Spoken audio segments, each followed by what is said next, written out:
കരുവന്നൂർ ബാങ്കിലെ പണം എന്ന് ലഭിക്കുമെന്ന് സുരേഷ് ഗോപിയോട് ചോദിച്ച പൊറത്തിശ്ശേരി സ്വദേശിയായ വയോധികയ്ക്ക് കരുവന്നൂർ ബാങ്കിൽ നിന്നും പണം ലഭിച്ചു. മരുന്ന് വാങ്ങുന്നതിന് ആവശ്യമായ പണം ആവശ്യപ്പെട്ടാണ് ആനന്ദവല്ലി ബാങ്കിൽ അപേക്ഷ നൽകിയത്.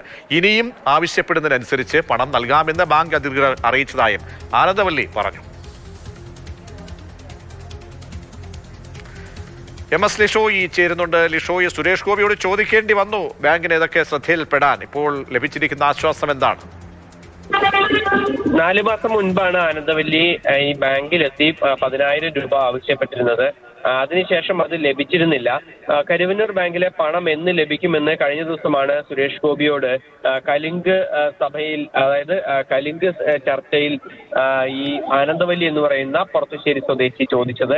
ആ സമയം അത് സുരേഷ് ഗോപിയുടെ മറുപടി മുഖ്യമന്ത്രിയോട് പോയി ചോദിക്കൂ, തങ്ങൾക്കിതിൽ യാതൊന്നും ചെയ്യാനില്ല, ഇനി തന്റെ മെക്കെട്ട് കയറിക്കോളൂ എന്നുൾപ്പെടെയുള്ള കാര്യങ്ങളായിരുന്നു. അത് വലിയ വിവാദമാവുകയും ചെയ്തിരുന്നു. അതിനുശേഷമാണ് പിന്നീട് ബാങ്കിൽ വീണ്ടും അപേക്ഷ നൽകിയതും ആവശ്യപ്പെട്ട പണം ലഭിച്ചതും എന്നാണ് ആനന്ദവല്ലി അറിയിച്ചിരിക്കുന്നത്. ആനന്ദവല്ലിയുടെ പ്രശ്നം ബാങ്ക് അഡ്മിനിസ്ട്രേറ്ററുടെ ശ്രദ്ധയിൽപ്പെട്ടതിനെ തുടർന്നാണ് പെട്ടെന്ന് പരിഹാരം ആക്കിയത് എന്നുള്ളതാണ് CPM-ന്റെ ഒരു അവകാശവാദം. എന്തായാലും നിലവിലത്തെ സാഹചര്യത്തിൽ ആനന്ദവല്ലിക്ക് 10,000 രൂപയാണ് നൽകിയിരിക്കുന്നത്. ഇനി ആകെ 1,10,500 രൂപയോളമാണ് ആനന്ദവല്ലിക്ക് ബാങ്കിൽ നിന്ന് ലഭിക്കാനുള്ളത്. ആ പണം ആവശ്യപ്പെടുന്ന മുറയ്ക്ക് നൽകുമെന്നുള്ളതാണ് ബാങ്ക് അധികൃതർ വ്യക്തമാക്കുന്നത്.